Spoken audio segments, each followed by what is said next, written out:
Sorry about that. That's the problem with live broadcasting sometimes. You just never know what's going to happen. We will try and connect with Alex again. There we go.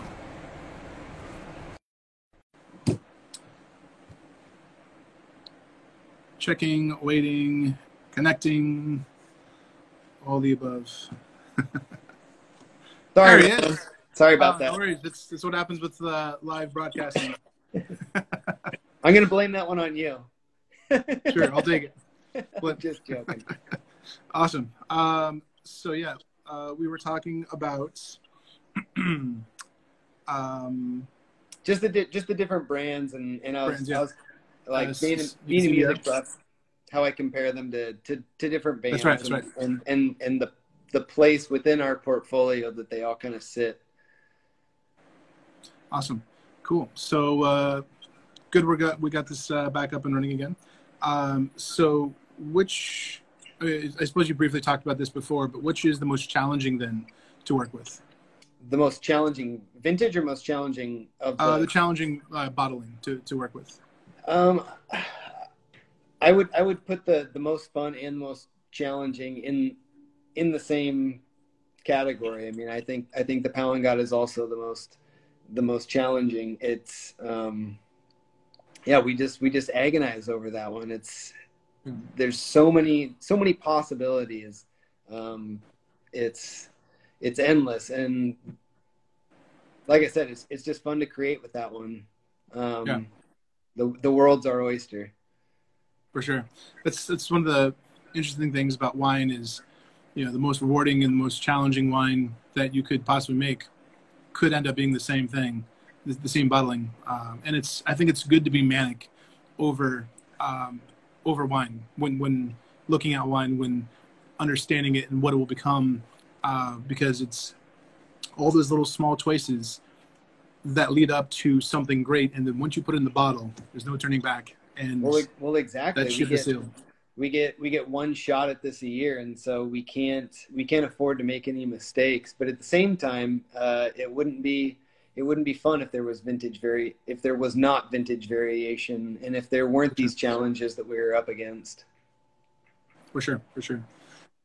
So when you're not drinking Quilceda Creek, what wine or wines are you drinking?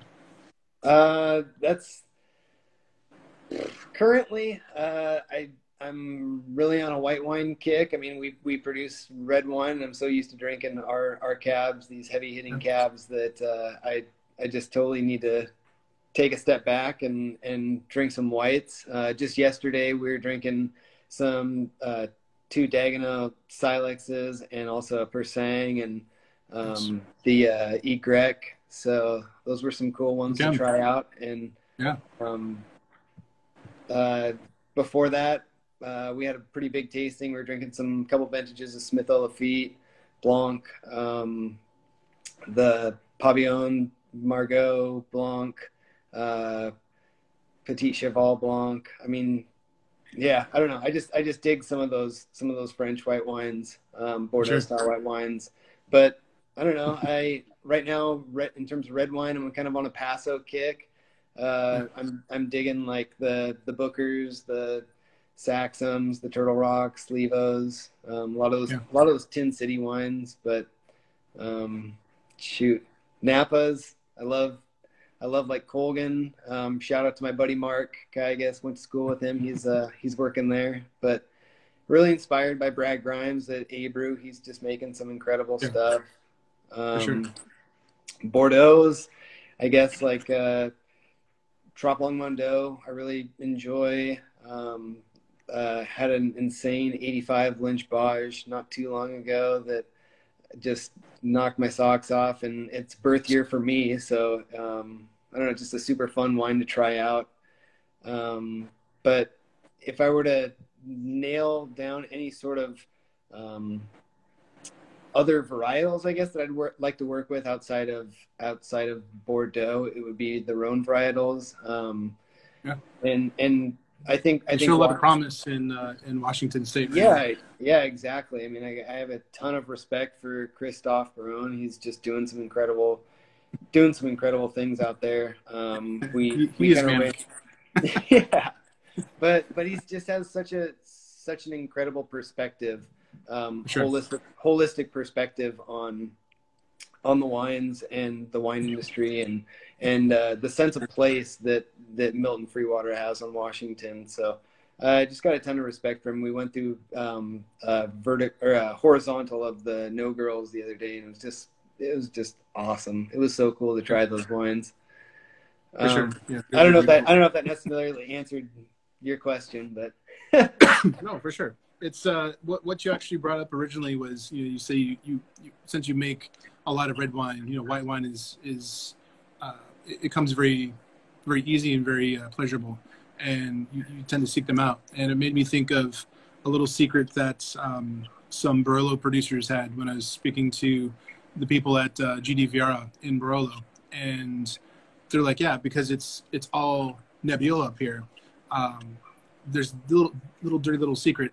We all love Riesling, or many of us love Riesling, and they actually had planted a small vineyard in down the side of the hill, and planted Riesling and declassified it into Langhe, and they're sipping on that while they're making their Barolo, and it's like, that's brilliant. Yeah. It's, every wine has a purpose. Yeah, exactly. It's more like a tool. It's like you have a toolbox, and wine is a tool. You have big wines, you have small wines, you have red wines, you have white wines, rosé wines, orange wines, sparkling wines, fortified wines. They all serve a purpose. And when you get focused into doing something all the time of one style, like, yeah, rosé sounds amazing all of a sudden. It's right. Great. Yeah, and we're constantly tasting. I mean, I'm fortunate enough to be in the position that Paul, director of winemaking, just has this incredible cellar, and he's constantly bringing in just these amazing bottles that I could never afford on my own. But it's just having these opportunities to taste these wines is just so special, and it broadens your perspective on wines and how you want to create the next year, and just gives you ideas, just gives you spark. For sure. So where do you ultimately see the brand in 20 years? 20 years.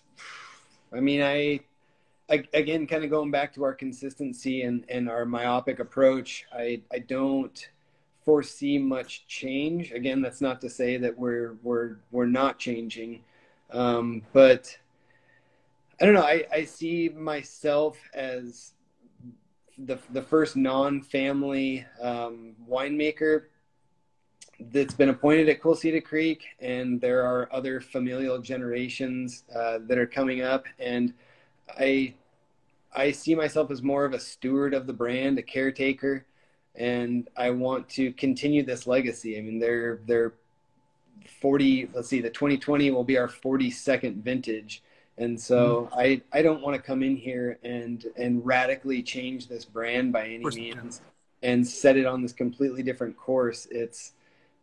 That's not who I am, my intention, and the legacy that I want to leave on Quilceda Creek. But true. I mean, ultimately, like I would love to train and see the next generation take this over. I mean, obviously that's 20 years down the road, but yeah, I mean, spread my wings and fly at some point, and just see what the next generation can do with this.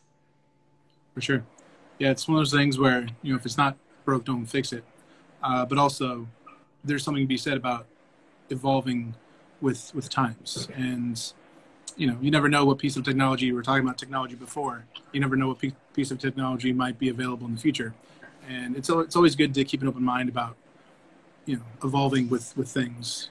Because I think it's important to evolve, otherwise you get left behind. Yeah. So it's good to have your heart set on, and your focus set on the style, the brand, have the consistency.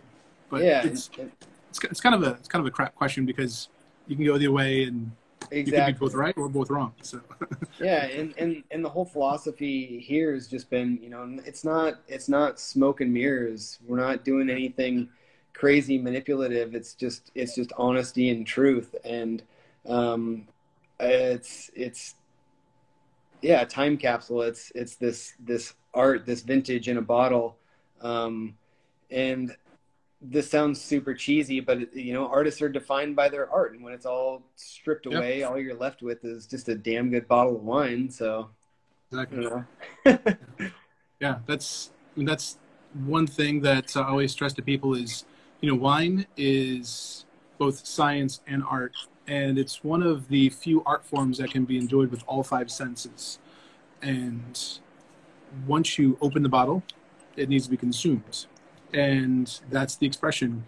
And that moment can impress upon your mind and your heart and live with you for the rest of your life. And you can't appreciate it until you open the bottle and you consume it. Right. Which is, it's fantastic. And it's just mind-boggling for me. It totally is. I mean, we all have those aha bottles, those aha moments. And, I figure, you know, now in lifetime is finite, and this pandemic, I guess, is just made me internalize that a bit more. And so, you know, it's a perfect time to kind of open up those bucket bottles. Like, you know what? I got this amazing bottle of wine sitting in my cellar.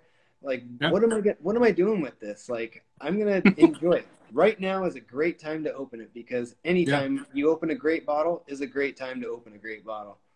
Yeah, exactly. And people think that, you know, you need a special moment or a special occasion to open the bottle. If you have a special bottle, the moment you open that special bottle is the special occasion.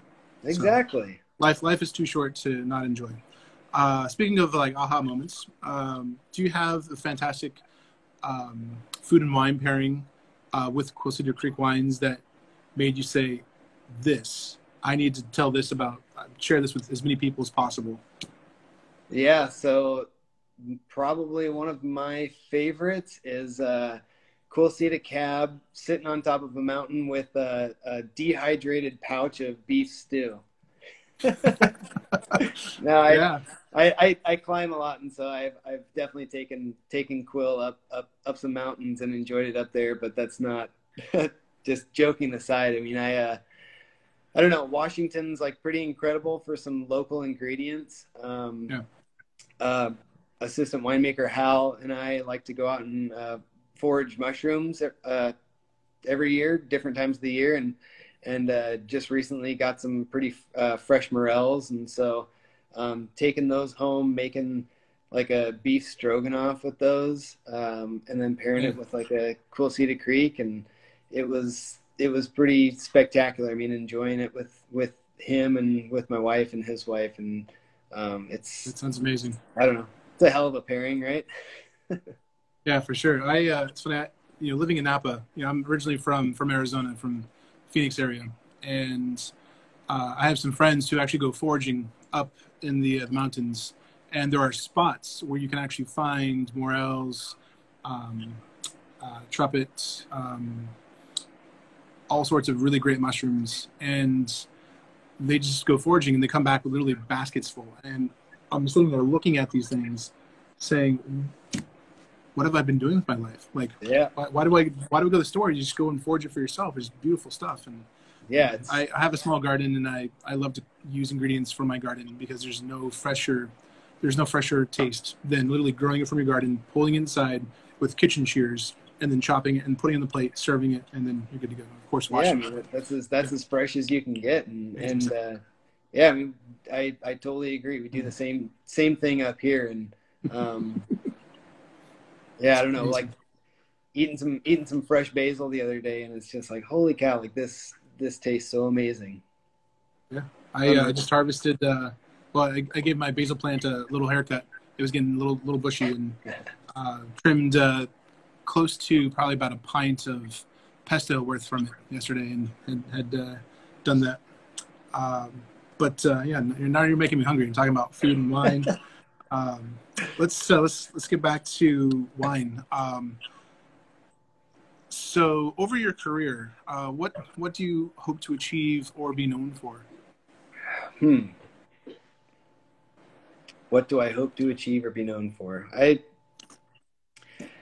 I hope to be known for somebody that,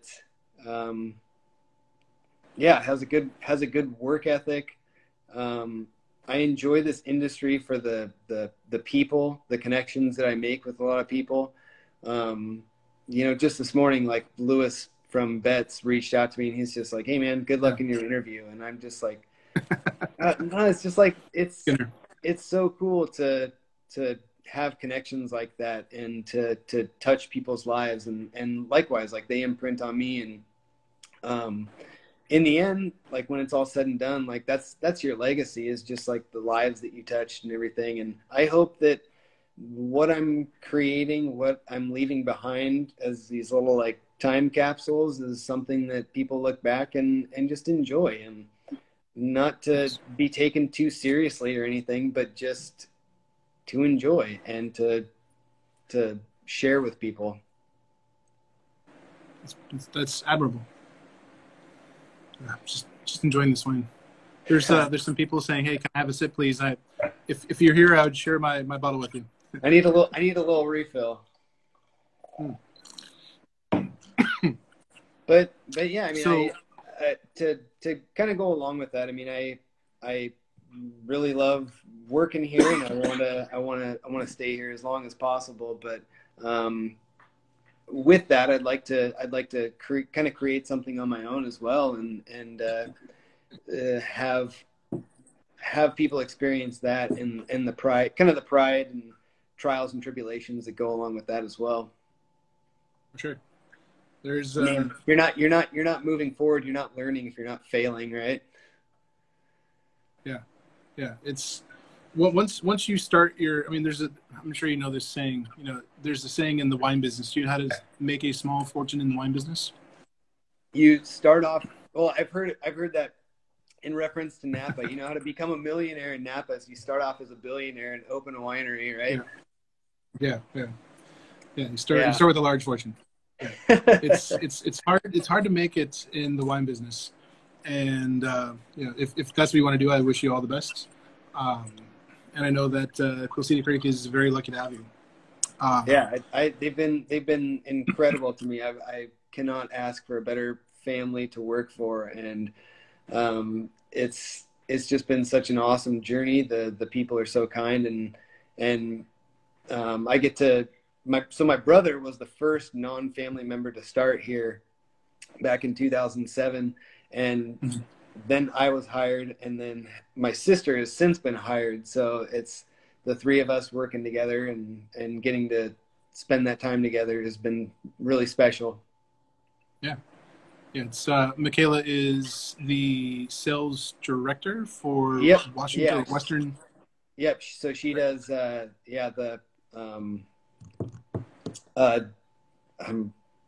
sales in Western Washington. I'm all production, man. Like, don't ask me those questions. Right, sorry. Awesome. So a lot of people don't realize that being a winemaker, they think, oh great, once the grapes are in, the winemaker's job is done. Anything could be farther from the truth. It's always go.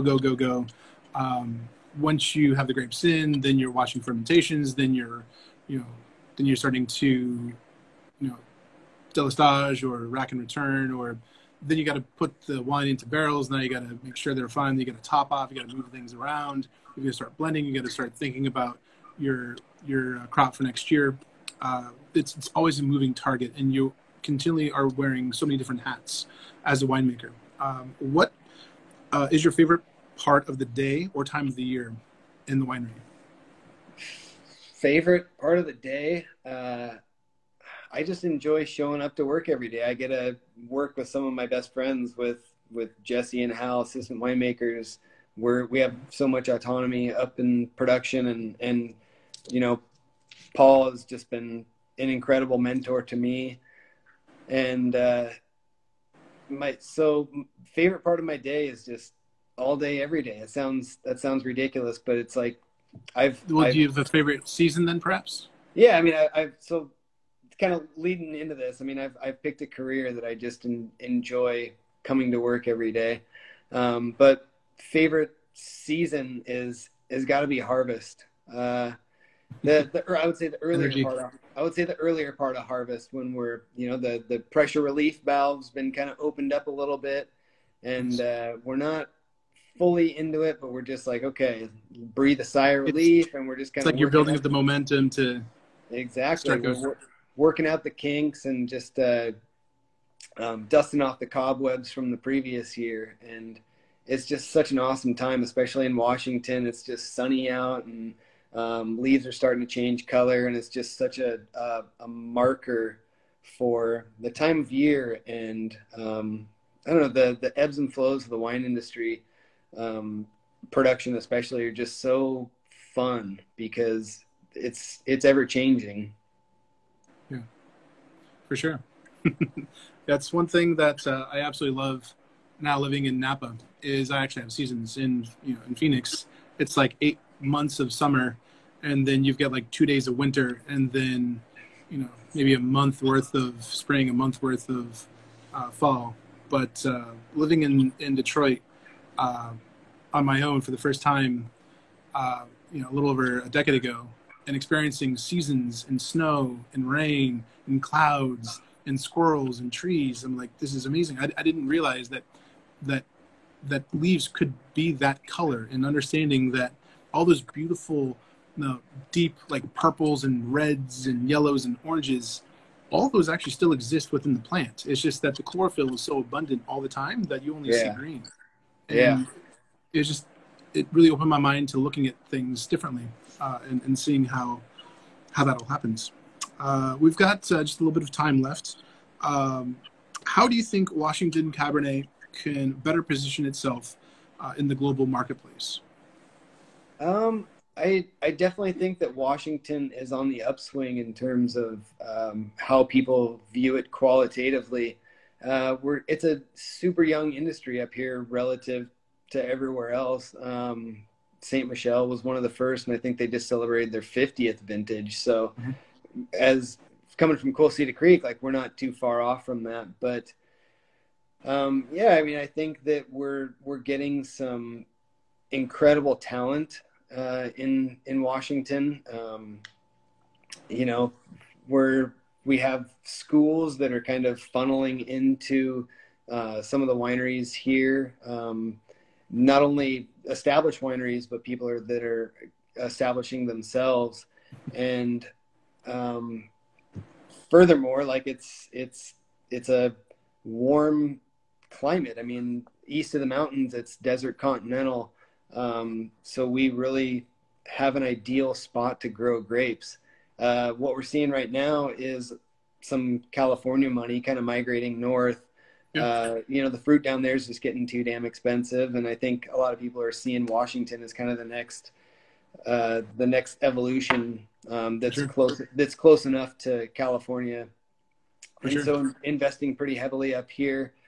But in terms of Cabernet, I think Washington's definitely established themselves as like a fine Bordeaux varietal producer as well as Rhone. I mean, we have just within this desert continental climate, we have kind of microclimates amongst all of our AVAs that showcase different varietals better than others. And so there's just such a vast variety that we can produce.